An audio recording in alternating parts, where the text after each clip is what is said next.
This is the story of how the happiest place on earth became one of the most expensive places on earth. Back in 1971, a family could walk in a Magic Kingdom for $3.50, and today that same ticket runs up to $209 before you even factor in parking, food, hotels, or the paid systems that replace services families used to get for free. Nearly half of parents with young children now go into debt to afford a Disney vacation, 45% to be exact, and that number isn't a typo or an exaggeration.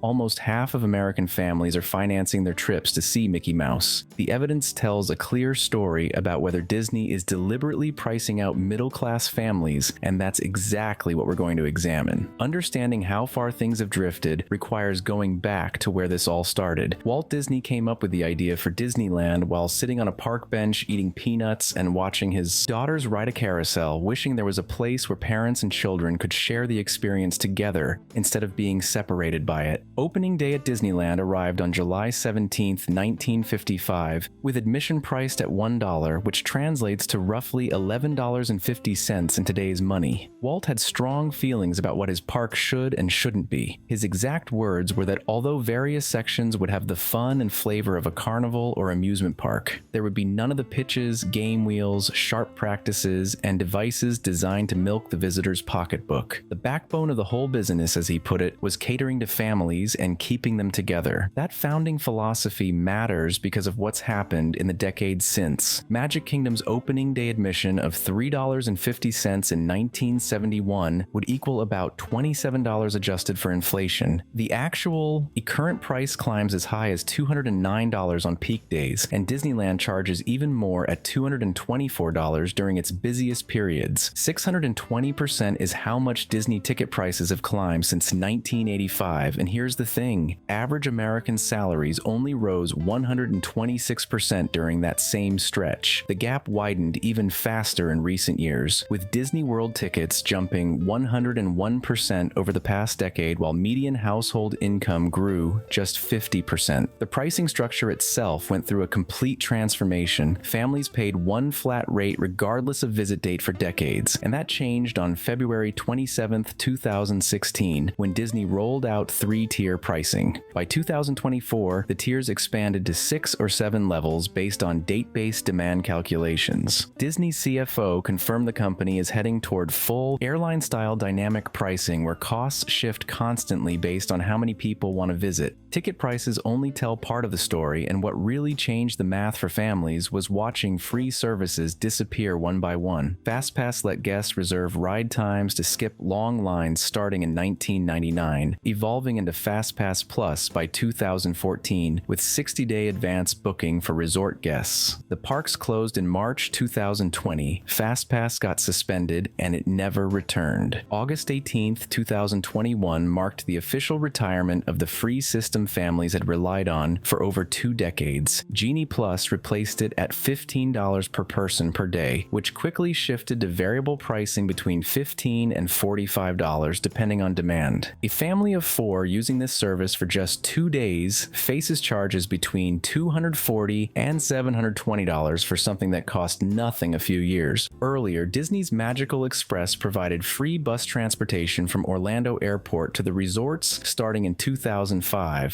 and that service ended January 1st, 2022. One family reported spending $200 on transportation that would have been complimentary not long before. Free Magic Bands for resort guests began in 2013, and the phase-out started in January 2021, with current prices running $35 to $55 each. Extra Magic Hours used to give resort guests 1 to 3 hours of early or late park access, and that shrunk to just 30 minutes for most visitors, with extended evening hours now limited to guests paying premium rates at deluxe resorts. What does a Disney vacation actually run for a family right now? Budget trips with 5 nights at a value resort cost roughly $5,000 to $5,500. Typical baseline trips land between $7,000 and $7,400. Premium experiences push into the $10,000 to $15,000 range and beyond. Median U.S. household income sits around $83,700, which means even the budget Disney option eats up nearly 6% of a family's entire annual gross income for a single vacation. Fox News profiled one family who tracked every expense, and the breakdown revealed transportation at $200, 5-day park hopper tickets at $25.50, resort stay at $37.80, Genie Plus at $300, sit-down meals at $9.50, and souvenirs at $700. $8,480 was the final total, and that didn't include airfare. The family's reaction captured what many feel, saying they believe Disney is pricing people out and questioning whether the average American family can really afford this anymore. Disney's own leadership has acknowledged the problem, at least partially. Bob Iger's February 2023 statement put it this way: "Some of our pricing initiatives were alienating to consumers, and I've always believed that accessibility is a core value of the Disney brand." Prices kept climbing under his watch anyway. Peak tickets increased, annual passes jumped by $20 to $150, and Magic Kingdom will cross $200 for the first time when November 2026 arrives. Former CEO Bob Chapek was blunter about the strategy back in 2022, explaining that when it's too much, demand will tell us when it's too much, and emphasizing that the company has much more demand than supply. Disney CFO added another layer at a November 2025 investor conference, acknowledging that Disney park goers tend to be at the higher income deciles. A Wall Street Journal investigation published in February 2025 uncovered something notable about Disney's internal conversations. Some people inside the company worry that Disney has become addicted to price hikes and has pushed up against the limits of what middle-class Americans can afford. Internal surveys tracked a sharp drop in intent to return metrics starting in late 2023. Company discussions now include questions about whether the parks are losing their grip on families with young kids. Bob Iger reportedly asked Parks chairman Josh D'Amaro for strategies to win back the goodwill of fans. The attendance numbers paint a stark picture. Magic Kingdom drew 20.9 million visitors in 2019, and that figure dropped to 17.84 million by 2024,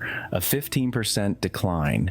Animal Kingdom fell from 13.9 million to 8.8 million, which amounts to a 37% collapse. Overall, Walt Disney World attendance runs about 16% below pre-pandemic levels. And here's where it gets interesting. Disney's Parks division posted $10 billion in record operating income for fiscal 2025. Fewer guests walking through the gates, more money flowing into the company. That combination doesn't happen by accident. That's the result of deliberate choices. The evidence points toward a deliberate shift in Disney's approach. Pull more revenue from fewer, wealthier guests rather than filling the parks with middle-class families. Walt Disney described Disneyland as your land, a place where families could experience magic together. Today, 45% of families take on debt for that experience. Internal surveys show declining intent to return, and the company's own CFO openly acknowledges they're targeting visitors in higher income brackets. Record profits keep rolling in. The question isn't whether Disney can charge these prices, because clearly they can and do. The real question is whether the shift from Walt's vision of family accessibility into a premium luxury destination represents something that can never quite come back. For anyone who remembers what these parks used to feel like, the magic hasn't disappeared entirely. Some of it just lives in memories now. Memories of what the experience once was.